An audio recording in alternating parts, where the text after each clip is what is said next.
Shalom, Bapak Ibu Saudara. Kita melanjutkan lagi studi kita kristalisasi, masih di kitab 2 Tawarik, dan kali ini kita akan berbicara mengenai pergerakan yang dimulai dari bait suci, dari rumah Tuhan. Itu ada seorang yang namanya Imam Yoyada, ya, dia yang melakukan pergerakan ini. Dalam pergerakannya itu artinya menegakkan dinasti Daud, ya.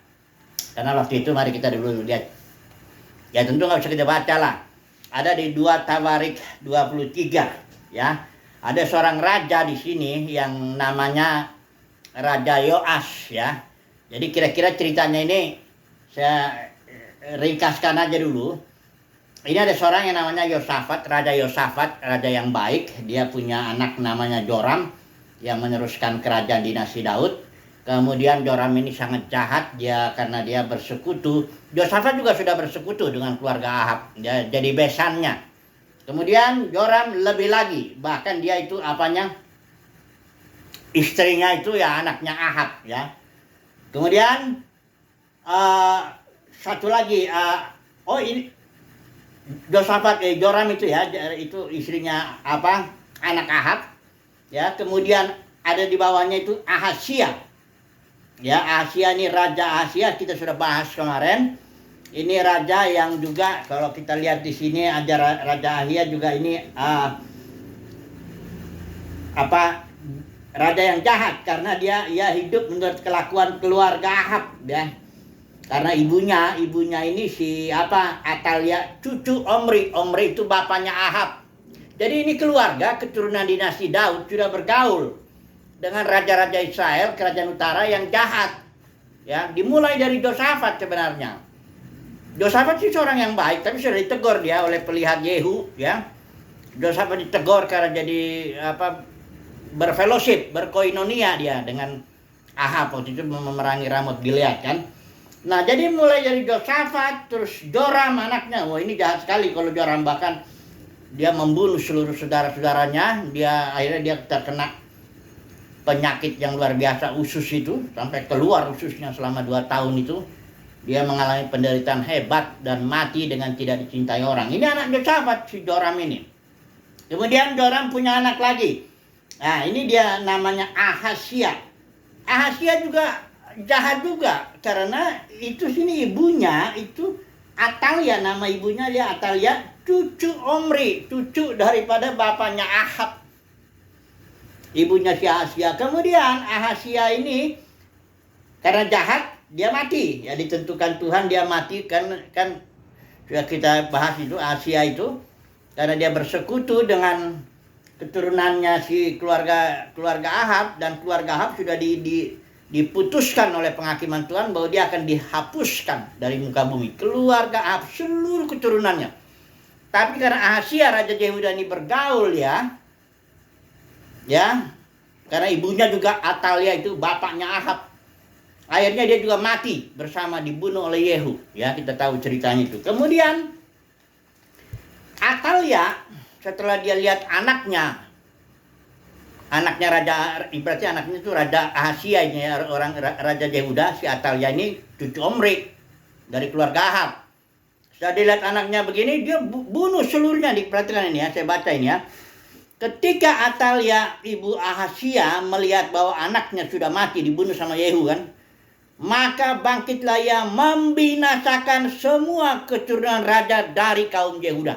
Saudara lihat ini, Atalia ini keturunan daripada cucunya Omri, keturunan keluarga Ahab yang nyembah berhala ini, karena istrinya Ahab kan anak raja Sidon itu Izebel, ya. Jadi dia suka menyembah berhala ini. Tapi karena bergaul dengan raja Yehuda, mulai dari Yosafat, ya, akhirnya ini si Atalia ini bunuh seluruh, perhatikan ini. Dia membinasakan semua keturunan raja dari kaum Yehuda. Ini hampir musnah lah istilahnya dinasti Daud itu oleh perbuatan Atalia ini. Tapi untung di sini, ya, Tuhan tentu bekerja, ya. Ayat 11 dikatakan, tetapi Yosafat, ini anak perempuan raja, saudara Ahazia. Jadi Ahazia ini punya saudara perempuan, itu dia namanya Yosafat, ya. Jadi ketika Ahazia ini mati, Atalia mau dia sudah binasakan memang seluruh keturunan raja. Nah, si Yosabat ini menyembunyikan Yoas bin Asia itu anaknya itu, menculik dia dari tengah-tengah anak raja yang hendak dibunuh itu, memasukkan dia dengan inang penyusunya ke dalam gudang tempat tidur. Demikianlah Yosabat anak perempuan Raja Joram, istri Imam Yoyada. Nah, jadi ini Yosabat ini punya suami namanya Imam Yoyada. Ini Yosabat ini keturunan dari Daud ya. Dia kan saudara perempuan dari Ahasia. Ahasia inilah yang punya anak Yoas. Ini diambil. Masih kecil ya, masih inang penyusu ya, masih disusui lah si Yoas ini. Ya, supaya dia yang memerintah. Karena sudah Tuhan perintahkan bahwa keturunan Daud atau dinasti Daud akan memerintah selama-lamanya. Dinasti Daud ya. Makanya Imam Yoyada ini melakukan pergerakan. Sebenarnya dia pergerakannya intinya dia mau menegakkan dinasti Daud itu, bahwa inilah raja yang sah. Karena setelah Atalia dia lihat anaknya Ahasia itu mati, dia memimpin si cucunya Omri. Jadi keturunan Jebel, keturunan Ahab, ya punya bapak Omri. Nah ini cucunya ini mau memerintah di Yehuda. Oh, coba saudara bayangkan itu namanya perampasan otoritas, ya. Dan memang berhasil sementara waktu Atalia memang memerintah. Karena si Yoas ini raja keturunan Yehuda yang diculik ini sama Yosabat itu sama Imam Yoyada ini masih kecil, masih disusui dia. Nah, dikatakan ayat 12, maka tinggallah Yoas 6 tahun lamanya, cukup besar dulu ya, bersama-sama mereka dan bersembunyi di rumah Tuhan, sementara Atalia memerintah negeri. Jadi Atalia yang keturunan cucu Omri ya, yang keturunan Raja Ahab ini, keluarga Ahab ini, dia memerintah di Yehuda karena dia membunuh seluruh keturunan Daud itu. Wah, ini ngeri nih kalau nggak Tuhan bekerja, habis itu keturunan Daud itu ya. Tapi ada seorang Raja Yoas yang disembunyikan ya, dipelihara di rumah Tuhan. Nanti ini ada saya mau sampaikan sesuatu ini penting, pergerakan ini pergerakan kelihatannya cerita sederhana, tapi pergerakan ini dahsyat sekali. Inilah inti daripada seharusnya yang menjadi perjuangan kita. Yaitu pergerakan, saya baca aja nih ya, pergerakan Yoyada ini ya. Perhatikan di ayat yang ketiga, pasal 23. Lalu seluruh jemaah itu mengikat perjanjian dengan raja, dengan Yoas itu di rumah Tuhan. Kata Yoyada kepada mereka, perhatikan ini. Lihatlah anak raja, inilah raja yang sah. Ya, keturunan Daud. Lihatlah anak raja, bukan Atalia. Atalia itu keturunan Omri, cucunya Omri. Ya, keluarga Ahab sana, bukan dia. Tapi sementara dia memerintah, ya karena Yoas masih kecil, masih bayi lah. Lihatlah anak raja, terus Yoyada bilang, biarlah ia memerintah. Nah, ya, inilah perjuangan Imam Yoyada. Biarlah dia memerintah seperti yang telah difirmankan Tuhan tentang anak-anak Daud. Inilah raja yang sah, seolah-olah Imam Yoyada ini bilang sama rakyat. Ini kalau Atalia itu dia merampas otoritas itu. Dia nggak keturunan Daud kok. Dia keturunan cucu Omri, keturunan bapaknya Ahab, keluarga Ahab itu yang menyembah berhala itu. Tapi dia merampas dan masih dia memerintah. Barangkali 6 tahun 7 tahun lah. Sementara karena Yoas ini setelah dia diurapi ini ya, baru sekitar umurnya 7 tahun ya.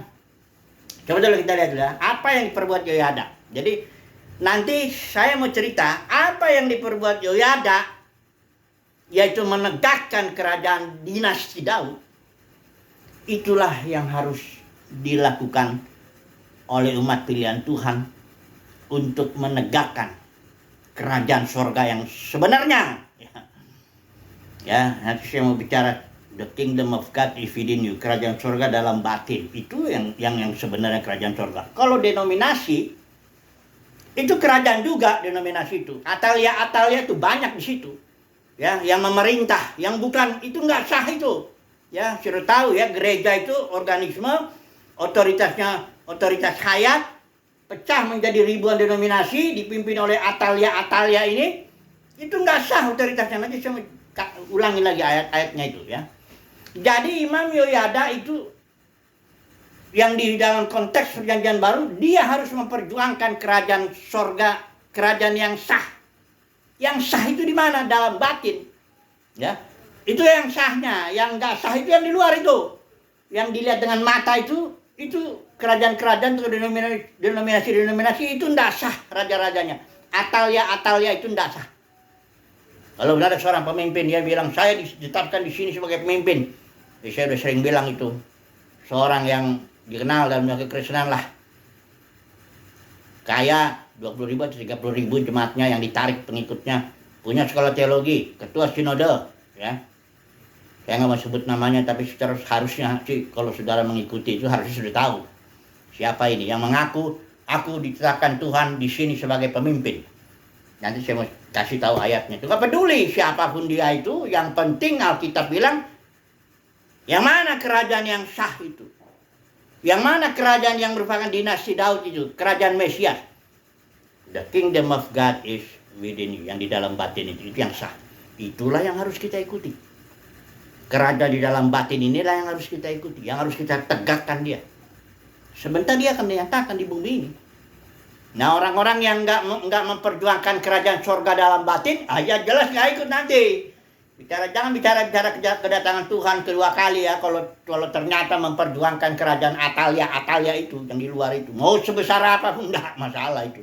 Tetap kerajaan surga yang dalam batin itulah yang akan dinyatakan di akhir ya, kita nggak tahu kapan itu nantinya. Oke lah. Sekarang kita melihat dulu perbuatannya Imam Yoyada ini, supaya itu menjadi contoh bagi kita. Yoyada umat pilihan Tuhan di zaman ini. Yang inti ya perjuangan Imam Yoyada menegakkan kerajaan yang sah, yaitu kerajaan yang diperintah oleh anak-anak Daud, dinasti Daud. Kalau di sini perjuangan kita Imam Yoyada perjanjian baru, kita harus memperjuangkan kerajaan yang sah, yaitu kerajaan Mesias. Di mana dia? The kingdom of God is within you. Jadi kita harus berjuang bagaimana supaya kerajaan surga yang dalam batin kita masing-masing itu yang memerintah, mengatur kehidupan kita. Makanya Yesus bilang ibadah itu dalam roh. Bukan ibadah pergi ke gedung denominasi, ajarin kredo, perpuluhan lah, buah sulung lah, macam-macam itu. Itu enggak sah. Itu Atalia itu yang ngajarin begitu. Merampas otoritas itu Jebel itu ya.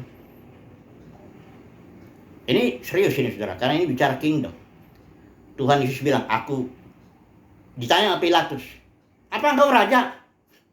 Yesus bilang, untuk itu aku datang. Aku raja. Cuma kerajaanku nggak dari sini, kata Yesus. Artinya dia kerajaan surga, kingdom. The kingdom of God, kerajaan surga. Kerajaan yang dari surga yang memerintah, surga itu tahtanya itu di situ, ya. Tapi nggak main-main ini, ya. Yesus datang itu bayar harga apa? Mati bangkit itu dihajar, dibabak belurin sama kerajaan duniawi, kerajaan Sanhedrin itu. Dia diam aja, tapi itu harga yang dibayar untuk dia menegakkan kerajaannya di bumi, ya. Yesus datang itu mau menghancurkan pekerjaan iblis, itu menegakkan kerajaan ini. Kerajaan iblis itu yang bisa termanifestasi lewat Sanhedrin, denominasi macam-macam. Tapi itu jangan dihancurkan oleh kerajaan surga yang sekarang ini dalam batin. Oke lah, kita lihat dulu lah Imam Yoyada, apa yang diperbuat oleh Imam Yoyada. Yang pertama, Imam Yoyada menggenapi janji atau perintah Tuhan untuk dinasti Daud. Ini yang pertama yang sudah saya baca ini. Lihatlah anak raja, biarlah ia memerintah seperti yang telah difirmankan Tuhan tentang anak-anak Daud. Perjuangan Imam Yoyada itu adalah perjuangan firman Tuhan. Yoyada tahu firman Tuhan bahwa dinasti Daud atau anak-anak Daud itu harus menjadi raja. Bukan si Atalia ini yang keturunan cucu Omri ini, keluarga Ahab, bukan dia. Ini nomor satu ya. Jadi perjuangan Imam Yoyada adalah perjuangan menegakkan kerajaan dinasti Daud yang adalah firman Tuhan itu begitu. Yang kedua, Imam Yoyada mengurapi Raja Yoas karena dia menjadi imam kepala, imam yang mengurapi raja itu. Mengoles, mensahkan istilahnya lah. Yang dipilih Tuhan ya, Samuel ngurapin, itu udah dipilih Tuhan ngurapin Daud ya. Jangan main sembarang main urap-urapin aja. Enggak ya, ini udah jelas ini si Yoas ini kehendak Tuhan, karena emang cuman dia tinggal satu itu si Yoas itu. Yang lain udah diburu sama Atalia semua. Jadi ngurapi raja ya Yoas. Ketiga, mengikat perjanjian. Di sini dikatakan ini mengikat perjanjian. Mana dia?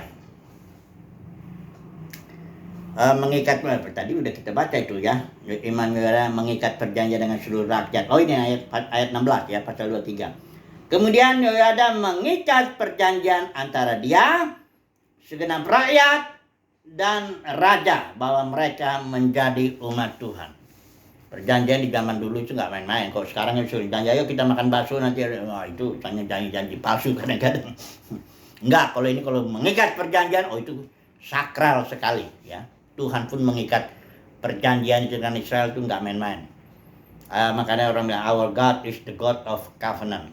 Tuhan kita itu Tuhan perjanjian. Kalau belum janji sama dia, nggak gampang tuh ngedapetinnya. Kayak perempuan Syro-Fenisia itu, orang Yunani itu mau datang kepada Yesus minta kesembuhan, dicuekin sama Yesus itu. Bukan Yesus itu nggak mengasihi orang, enggak. Karena Yesus itu adalah Tuhan perjanjian juga. Ada nggak kita janjian? Kalau Yesus bilang, aku diutus hanya untuk umat Israel ini aku dengan perjanjian dengan Israel ini, aku menggenapi Taurat. Makanya Yesus bilang, jangan, masa roti untuk anak-anak diserahkan ke anjing, ya. Orang bangsa-bangsa kafir itu dianggap itu anjing, ya. Nggak ada perjanjian di antara kita. Untunglah si perempuan asing ini, bangsa Yunani ini, nggak sakit hati bilang anjing. Dia bilang, Tuhan, anjing juga makan Tuhan dari remah-remah yang jatuh dari meja anak-anak katanya. Wah, Yesus bilang, imanmu besar jadi kepadamu. Sembuh tuh anak yang kerasukan. Jadi nggak gampang ngedeketin Tuhan, itu harus ada perjanjiannya. Apa perjanjiannya? Makanya kadang-kadang perjanjian baru itu tahu nggak batinnya perjanjian baru itu. Ya, hukum Tuhan yang tertulis dalam perjanjian lama dalam loh batu ditulis di dalam batin oleh Roh Kudus, dan itulah dia the kingdom of God. Kalau kita meminta sesuatu yang bicara batinnya, pasti dijawab. Nggak boleh, enggak. Tuhan pasti menjawab. Tapi kalau minta mobil, minta rumah yang di luar-luar itu tunggu dulu. Itu masalah pribadi lah itu dengan kita dengan Tuhan lah. Banyak orang kan minta sesuatu yang di luar. Oh itu belum tentu itu. Ya itu urusan dia dengan Tuhan nanti apa. Ada juga yang dijawab, ada juga yang tidak. Karena nggak ada perjanjian untuk begitu. Hanya Tuhan bilang, aku akan memelihara hidupmu. Ya betul. Ya. Atau ada makanan pakaian cukup, ya, itu pasti Tuhan pelihara karena itu sudah firman-Nya. Tapi kalau mau ada orang dia, kalau ini Tuhan kita raja ya, jadi engkau anak raja, engkau harus pakai mobil yang bagus. Nah, iya, yang begitu-begitu itulah dia Atalia itu, yang ajarannya itu palsu begitu, ya. Nah, berikut apa yang dibuat Yehoyada, menghancurkan Baal, ya. Sesudah itu masuklah seluruh rakyat ke rumah Baal lalu merobohkannya, memecahkan mesbah. Bahkan imam Baalnya itu dibunuh di situ. Jadi ini perbuatan Imam Yehoyada ini, ya memang padahal itu kan perang jasmani. Atalia pun dibunuh oleh perintah Imam Yehoyada. Menghancurkan Baal. Terus Imam Yehoyada juga menegakkan ibadah di rumah Tuhan. Perhatikan ini ya. Sepanjang umur Yehoyada, korban bakaran tetap dipersembahkan dalam rumah Tuhan, ya. Dia menegakkan, diatur ini apa yang perbuatan Yehoyada ini. Diatur di sini ini. Lihatlah ini, kemudian inilah yang harus kamu lakukan. Ini semuanya diatur imam-imam, korban-korbannya diatur berdasarkan perintah Musa, kemudian penyanyi-penyanyi atas perintah Daud, ya. Ini dia. Oh ya, di sini nih. Ayat 18 ya. Kemudian Yehoyada, Imam Yehoyada ngatur semuanya nih, menyerahkan pengawasan atas rumah Tuhan kepada imam-imam orang Lewi yang telah dibagi-bagi dalam rombongan oleh Daud untuk bertugas dalam rumah Tuhan, yakni untuk mempersembahkan korban bakaran kepada Tuhan seperti tertulis dalam Taurat Musa. Jadi Imam Yehoyada kembalikan ini ibadah menurut yang tertulis, ya. Kemudian penyanyi-penyanyi juga sesuai dengan petunjuk Daud. Di sini dikatakan dan dengan nyanyian menurut petunjuk Daud. Imam Yehoyada menegakkan ibadah yang betul. Si Atalia emang dia tukang keturunan penyembah berhala, ya ibadahnya ibadah mesbah Baal. Ibadah yang benar Yesus bilang udah jelas kok, ya. Ibadah tuh nggak di gunung ini, gunung itu, nggak di denominasi ini, denominasi itu. Ibadah itu bukan soal ngikutin aturan kredo, aturan organisasi, bukan itu. Ya, ibadah itu dalam roh, artinya mengikuti the kingdom of God is yang di dalam roh itu. Karena di sinilah tahta Elohim itu di sini. Iya, kita harus ngikutin ini, menegakkan kerajaan surga itu artinya mengikuti pimpinan roh di dalam batin. Itu Yesus jelas ngomong sama perempuan Samaria. Jadi orang Kristen yang kerajaan kerajaannya di luar, ya bukan rajanya, bukan Yesus itu. Aduh, rajanya itu Atalia itu yang diikutin. Makanya kalau Yesus dihina dalam kekristenan ya, ada orang Kristen banyak umumnya ya, orang Kristen itu kalau Yesus dihina diam aja. Ya bukan dia raja saya. Tapi coba pendetanya dikritik, langsung bilang jangan menghakimi. Yang dia ngikutin raja manusia kok. Ya jelas aja dia marah dong kalau pendetanya dikritik. Kalau pendetanya dibilang palsu itu, ngajarin perpuluhan bos sulung palsu itu. Nubuat lo beginilah, begana begitu, nggak digenapi, palsu itu. Tapi tetap aja dibela, tetap aja diikutin. Jangan menghakimi gitu. Ya udahlah, kalau memang dalam Kristen banyak yang dipanggil. Yang dipanggil itulah yang ikutin Atalia itu. Yang dipilih, dia akan mengikuti pergerakan dalam batin. Rajanya itu dalam batin. Itu bedanya ya. Orang yang dipilih Tuhan itu rajanya dalam batin. Kalau orang yang hanya dipanggil, itu rajanya banyak itu. Udah ketahuan lah siapa rajanya ya. Gak usah saya sebut, kalau aliran ini rajanya ini, denominasi ini rajanya ini. Udah tahu saya. Saya udah 40 tahun lebih, 44 tahun dalam denominasi, melanglang buana ngelihat. Ketahuan raja-rajanya itu, Atalianya itu kelihatan. Nanti kita lihatlah. Ketika Yesus menegakkan kerajaannya di situ, dia akan terus terang. Yesus itu Matius 7 ayat 21 sampai 23. Di situ dia terus terang. Ya. Oke lah, kita kembali lagi ini ya. Kemudian Yoyada membawa masuk Yoas ke dalam istana raja. Tadinya sih yang di istana raja itu si Atalia. Artinya istana raja itu bicara tahta. Itu situ ada biasanya ada tahtanya itu. Kalau Salomo tuh bikin tahtanya luar biasa itu. Bicara otoritas. Jadi Imam Yoyada berjuang itu, dia arahkan inilah yang raja yang benar, yang harus berotoritas gitu. Masukkan Yoas ini. Dimasukkan Yoas di dalam, diperhatikan ini ya. Ayat 20 ya. Lalu membawa raja turun dari rumah Tuhan, bergerak dia masuk ke istana raja dan mendudukan raja ke atas tahta kerajaan. Itu perbuatan Imam Yoyada. Luar biasa ini Imam Yoyada. Jarang ini dibahas, tapi ini perbuatannya menjadi contoh bagi kita. Kita harus tegakkan kerajaan ini. Raja yang sesungguhnya itu dalam batin saudara. Ya bukan pendetamu atau itu bukan itu Atalia itu. Yang sesungguhnya dalam batin. Itulah raja kita. Oke, saya masuk dulu ke dalam bahwa kerajaan surga itu di dalam batin, ya. Ada 2 ayat dalam Alkitab. Ini saya sudah masuk aplikasi, tapi ini sangat penting ini. Ada dua ayat dalam Alkitab yang istilah Yunani entos itu.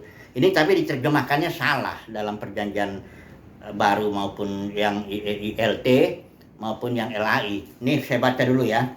Ayatnya begini. Lukas 17 ayat 21. Ya. Ini dikatakan sebab sesungguhnya di kerajaan Allah ya, LAI ya.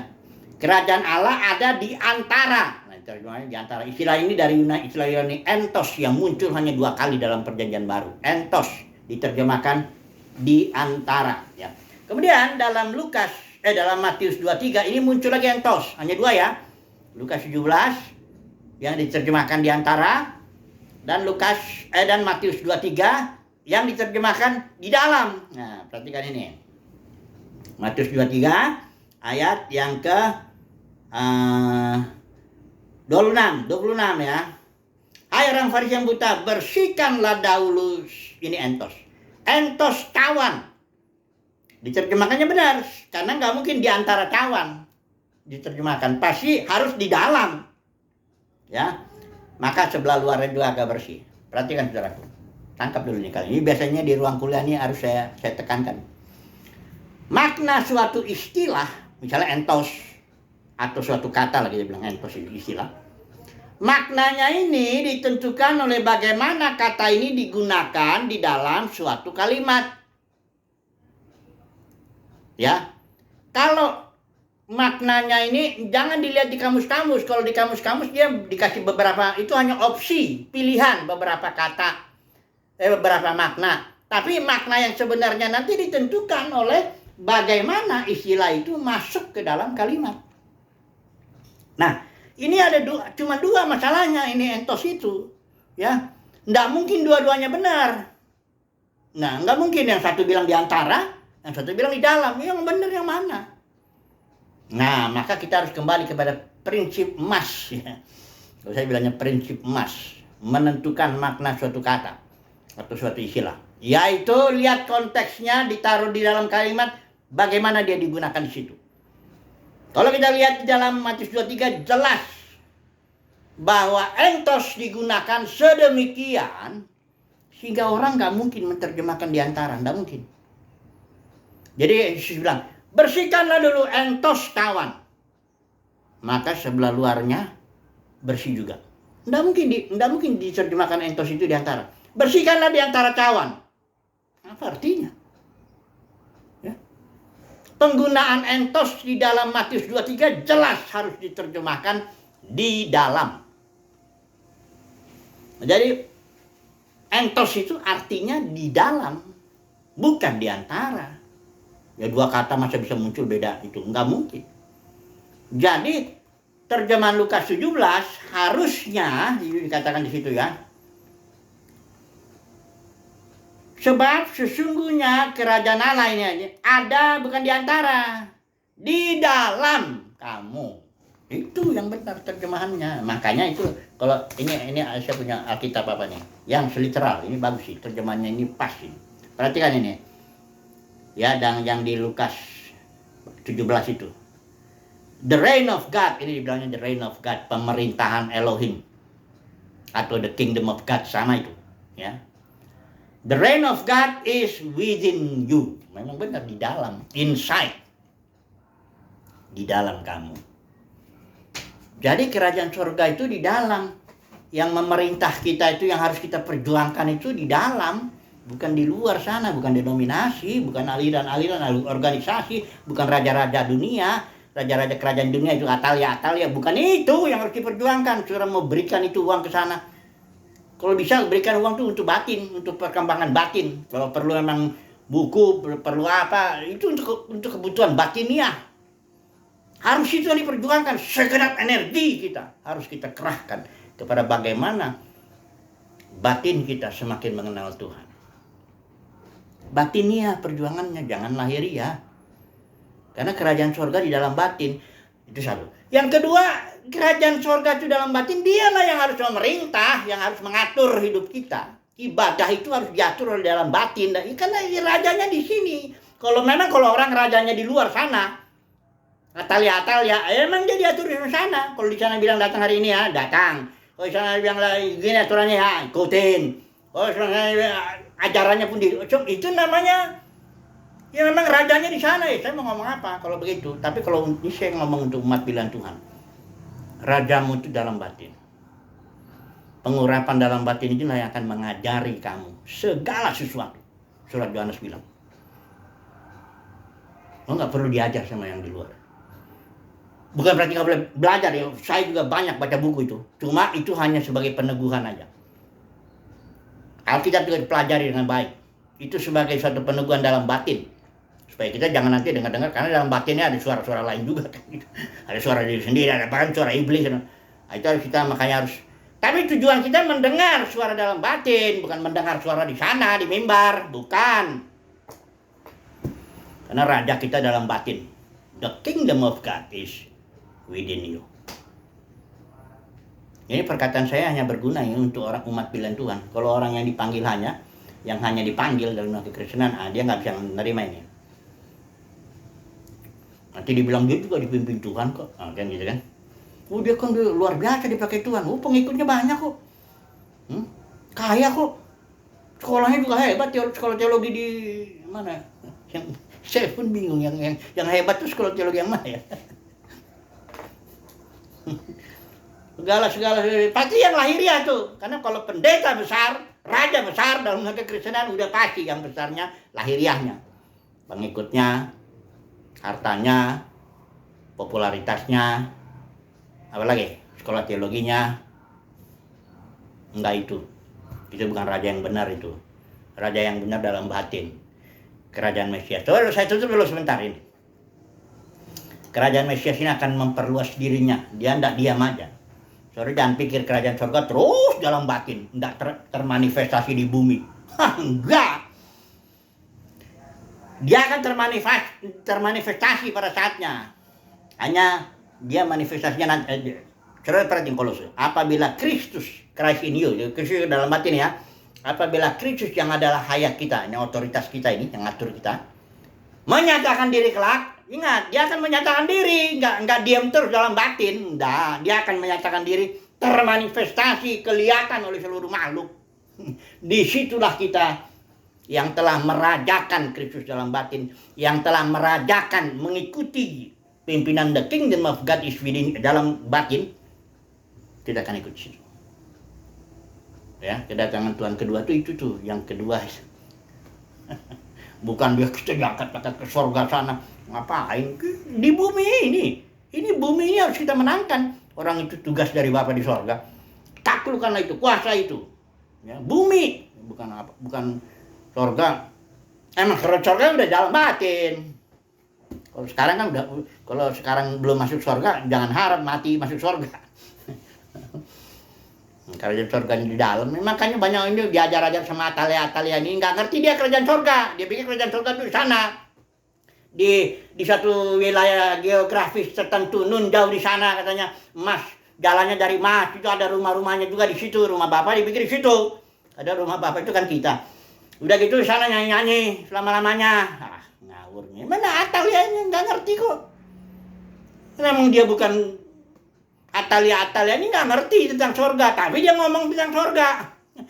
Makanya Yesus bilang sama orang Farisi ahli Taurat itu di zamannya, kamu nggak masuk kerajaan surga, tapi kamu dengan ajaranmu itu menghalang-halangi orang yang berusaha masuk. Kamu sendiri nggak masuk, gitu loh. Karena ajaranmu itu menghalang-halangi orang yang sungguh-sungguh. Saya kasih tahu ya, kerajaan surga dalam batin. Jangan cari di luar-luar sana, nggak ada itu. Ya. Tapi yang dalam batin akhirnya akan dimanifestasikan, dinyatakan di muka bumi ini. Apabila Kristus yang adalah hidup kita menyatakan diri kelak, kita akan ikut. Yang kita yang kayak Imam Ibadah yang memperjuangkan pengajaran batinnya, yang memperjuangkan kerajaan surga dalam batin, kita akan ikut nanti. Menyatakan diri juga bersama dengan Kristus dalam kemuliaan kerajaan surga. Nanti kelihatan, kok sekarang bang belum kelihatan. Yang kelihatan mah kemuliaan Atalia itu loh.